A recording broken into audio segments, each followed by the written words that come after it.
I can definitely see the idea of like she always being used, especially in the context of sexual abuse or sexual trauma, seeming like a really sexist thing. But I wanted to give context from like the book that I'm reading specifically, which is Trauma and Recovery.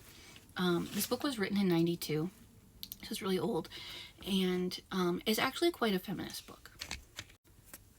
It talks about things like how hysteria was weaponized against women to kind of disguise their trauma as just being crazy.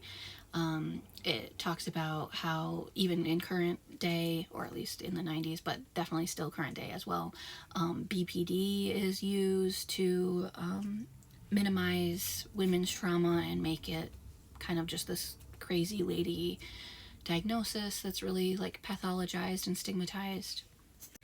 And I think that why it does use she and her a lot is the book talks about how when we first had PTSD, or even before it was formally called PTSD, we thought that what the only cause was combat trauma.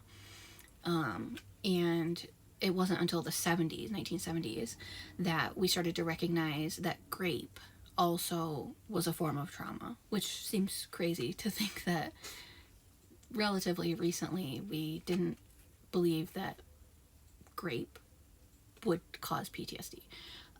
And that when we started recognizing that grape was a cause of PTSD, it wasn't even because psychologists made this revelation, but was because of the women's movement in the 1970s and these like consciousness raising groups. And then basically psychology saw what was going on in the women's movement and kind of pulled it into the therapy realm. And it talks about how like it's kind of wild that we recognized combat stuff first, because if you look at like any population, the rates of women who have grape trauma or SA trauma is a higher percentage of the population than the percentage of men who go to war. So there's always been more PTSD from SA than there has been from combat, and yet we dismissed or didn't recognize the trauma that was SA for a really long time.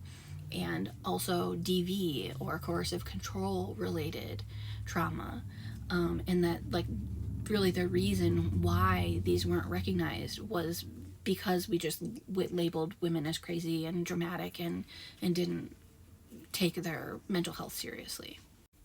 And so this book, it does use women's stories a lot, and use she and her a lot.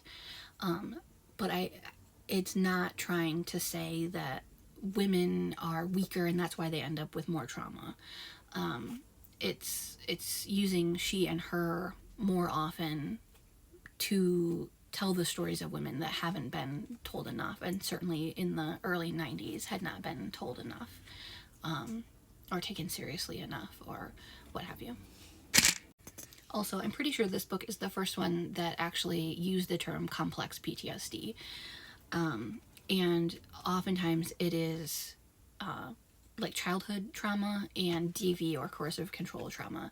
And so it largely is a trauma that impacts women. And so it really was trying to shine a light on women's trauma because it had been overlooked.